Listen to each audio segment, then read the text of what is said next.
World Bank's mission is to create a world free of poverty on a livable planet. Stop for a moment and just imagine a world free of poverty. In December last year, the World Bank reported that 648 million people, about 8% of the global population, live in extreme poverty. But in 2019, before the pandemic, almost half of the world's population, 47%, lived below the $6.85 US dollars poverty line. And this is the most relevant poverty line for us in the Caribbean, given our GDP per capita. And given this average, it means that about half of us in the Caribbean are also living below this poverty line and deemed to be poor. But do we even know how many people in the Caribbean are poor? Actually, we don't.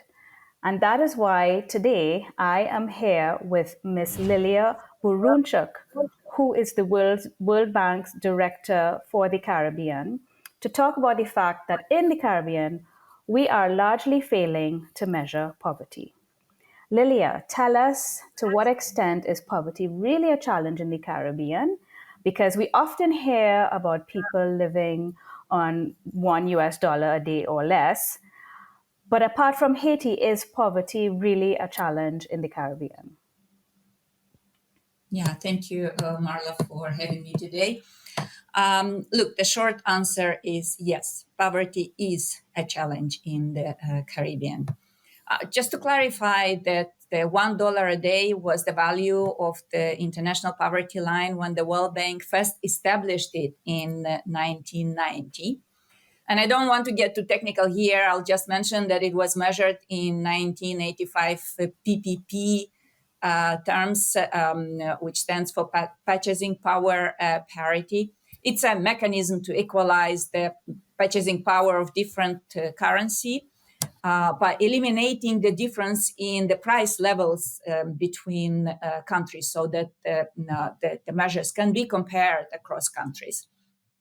But this value has evolved since then from $1, reflecting increases in the costs of basic needs in low-income countries such as food, clothing, and shelter.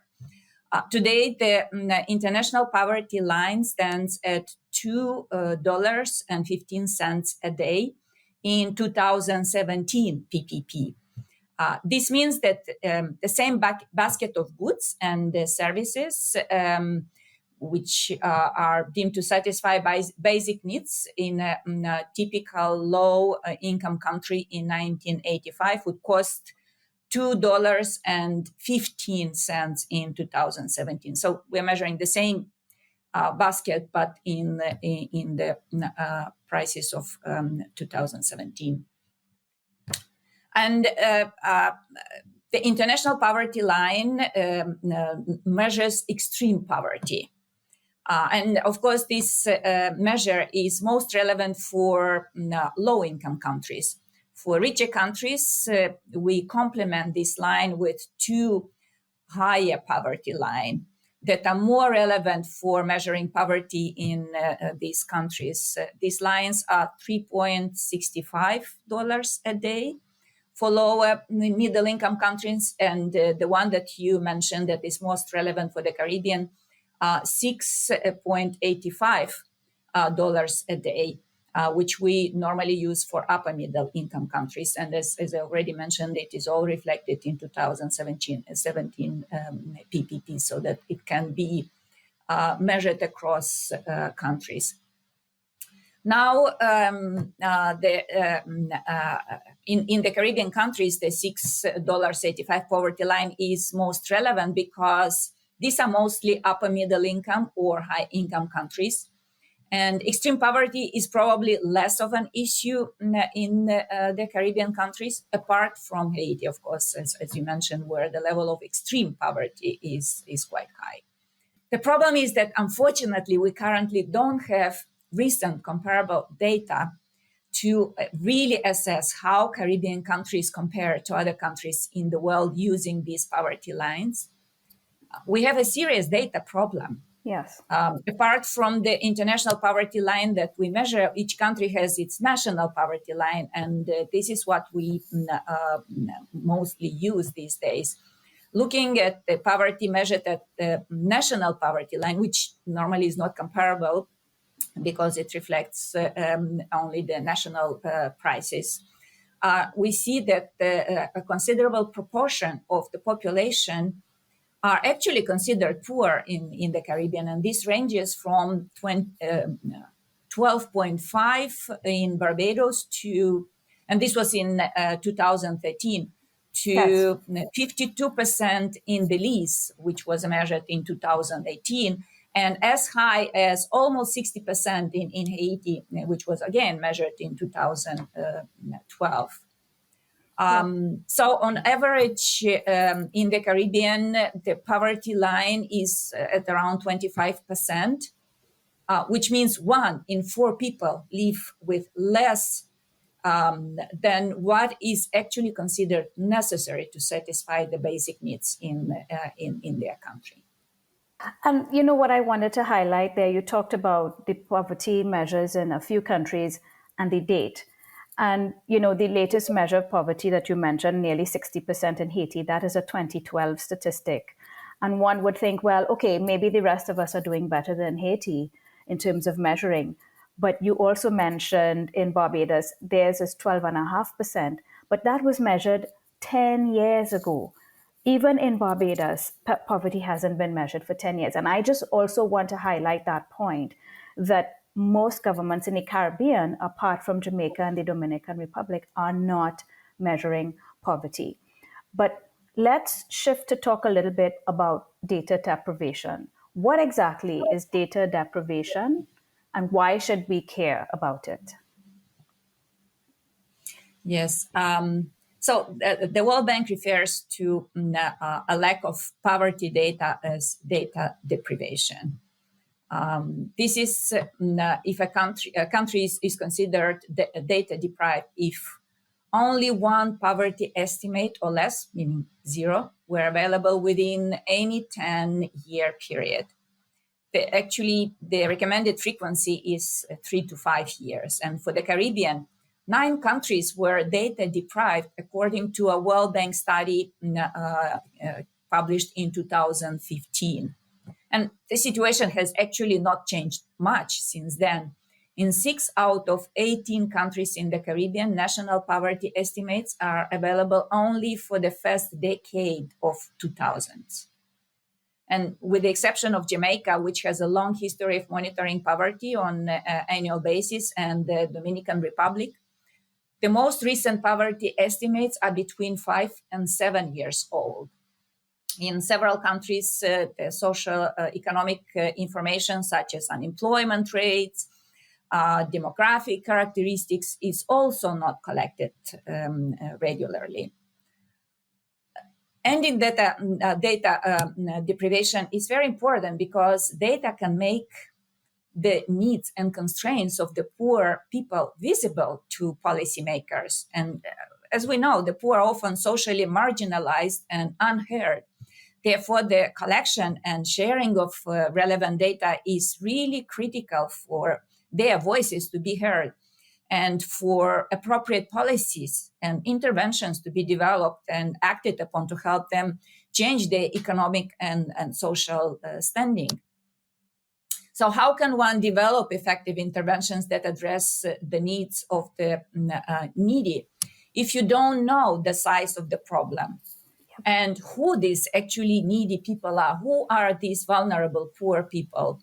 If you don't collect the data, how can you then assess whether your interventions are working if you cannot measure progress because of the lack of data? So data deprivation is a huge problem for acting on the current poverty problem in the Caribbean. Yep. So we're data deprived, most of us in the Caribbean. And that means that our governments cannot formulate effective policies because they don't know who these people are, where they are, what are their conditions, and we don't know if the interventions are even working. That's in a nutshell what's happening in the Caribbean, which is heartbreaking because we elect these leaders to make our lives better. And if they're not measuring and we're data deprived, how do they even begin to make our lives better? But we do know that there is some deterioration. We have anecdotal evidence of some deterioration as it relates to rising poverty. And we also have a report on food insecurity in the region that was conducted by CARICOM and the World Food Programme. Why don't you share a little bit of the results of that report with us? Yes, it is actually great that this survey was carried out by CARICOM. It tracks the food security and livelihood situation in the region. It is a sixth survey round, which was carried in May 2023, very recently. It reveals that there are now an estimated 3.7 million people moderately or severely food insecure in the English-speaking Caribbean, which equates to over half of the population of the region. And the sample of this survey included 7,870 people across 22 countries and territories over the Caribbean. The survey reveals the challenges people continue to face to earn a living and meet the essential needs. 4 in 10 respondents faced job or income loss in those households, with others turning to supplemental income streams. Most are actually adopting coping strategies that may compromise their future well-being, and actually the future of their children, because they are spending their savings to meet the food needs, or are cutting back other very essential expenditures such as health or education. And this concerning trend is more widespread among low-income families, among youth, and the respondents from the households with extended families. And such negative coping mechanisms make people less prepared for the future shocks, because with every shock, they enter the shock from a weaker and weaker position. Earlier surveys show that food insecurity has actually increased significantly in the English and Dutch-speaking Caribbean since April 2020. And while it appears to be leveling out in the first half of 2023, food insecurity actually remains quite widespread, with the most severe effects felt among the most vulnerable people in the region. Right, and that metric you measured, that about half of the people surveyed are found to be food insecure. It kind of then reconciles with the data we mentioned earlier around the level of poverty globally. So there is some validation then of the existing data that we do have a real problem with poverty in the region. The other thing we don't measure in this region is inequality, and which to me is also especially troubling, because we know that inequality is one of the things that causes poverty. Because when more and more power is concentrated in the hands of a few, then policies can be, how should I say, we can see that policies are designed more and more with with the few in mind who have power, as opposed to policies that will benefit a wider segment of the population. Talk to me about what you're seeing with respect to inequality. Yes. Of course, measuring inequality is very important, and measures that we're using today again are subject to huge data problems and sometimes are quite outdated. But all of us know that during the COVID-19 pandemic, many people in the Caribbean lost their jobs or saw their income significantly reduced, and then people were hit yet by another shock when the cost of living increased sharply in 2022. And the evidence from phone and online-based surveys conducted by the World Bank and other development partners over the past year suggests that these shocks hit the poor and vulnerable Caribbean people the most. This means that actually inequality increased. And poverty reinforces inequality if the poor have fewer possibilities to cope with such shocks or need to engage in coping strategies, as I mentioned before, that can compromise their long term welfare. They may sell their productive assets or, as I mentioned, reduce investments in health and education. And the CARICOM Food and Security and Livelihoods survey showed that low-income households in the Caribbean were indeed more likely to do so when faced with rising food prices in 2022 than the better off. Yes, and we're not seeing that inequality as well is also not being measured. I don't know if any country right now is measuring it, which is also unfortunate. And there are many reasons why poverty and inequality isn't being measured. One of them is perhaps that it's politically sensitive to do so. I mean, we have anecdotal evidence of countries that have measured poverty and didn't release the data or refused to measure it. But can you share with us some of the other reasons why we don't measure poverty in the Caribbean? And even when it is measured, why are we sometimes resistant to publishing it? Yeah. Well, I see several reasons. First, in many Caribbean countries, investment in data collection and statistical capacity has really not been a priority. Funding of key household surveys has largely been reliant on financing from development partners. Let's face it, these surveys are expensive.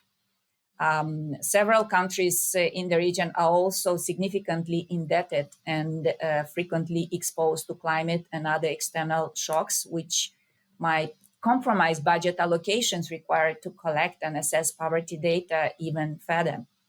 At the same time, the data can, for instance, be used to improve the efficiency of these resources and to design programs to strengthen the resilience of the population to natural hazards. But when this data is not available, this could not be done.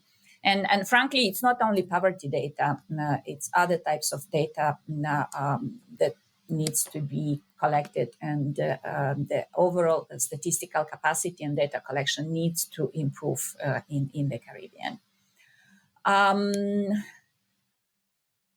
The second reason I would like to mention is that with many statistical offices having limited resources and staff, there is also at times the challenge of just capacity. The Statistical Performance Index, it's a global index, shows that statistical capacity in the Caribbean is lower than in other regions. And this is another reason why the surveys are being done rarely and the quality of data may not be what we would like to see. The third reason I see is many countries have struggled to complete the population and housing census of the ongoing round, and results of some household surveys in the past were released very late, limiting the usefulness of the surveys, because the older the data, the less reflective it is of the current situation. And finally, in some countries, we've seen that governments may measure poverty but opt not to disclose the data based on limited confidence in the results or sometimes even like political sensitivities. So there are different reasons why poverty is either not measured or data is not shared. And Lilia, you and I have done a bit on trying to shed light on this issue and to ventilate this issue. We've done a blog together, and now we're doing this video together to try to raise awareness of the fact that we're not measuring poverty in the Caribbean. As you said, we're data deprived, and we are one of the regions in the world that has the lowest statistical infrastructure levels. What is it that we want the people looking at this video and the people reading our blog? What is it we want them to do? We want them to take action. In the first place, I would really like people to agitate in their own respects, in whatever role they have, that the governments measure poverty and make that data available. But you tell me as well, what are the things you would like to see people doing in response to this issue? Yeah. So if government people are watching us, I think hopefully there will be a stronger effort and focus on collecting data. By the way, the World Bank is implementing currently a project to help build a statistical capacity in several OECS countries, and hopefully other countries can join. Also to build some centralized capacity where countries can tap into, because being small, it's very difficult to develop domestically the full-fledged capacity that is needed in this area. Second, just a plea to the people of the Caribbean: participate in the surveys, provide data to enumerators. At times we hear from the statistical offices in the Caribbean that people are tired of responding to surveys, and data collection for censuses is currently upcoming and ongoing in several Caribbean countries. And in many countries, enumerators have been struggling to collect responses. So we encourage you to respond when enumerators come knocking at your door. This is how policymakers can truly understand your needs and can craft development programs to address these needs. It is to everyone's benefit.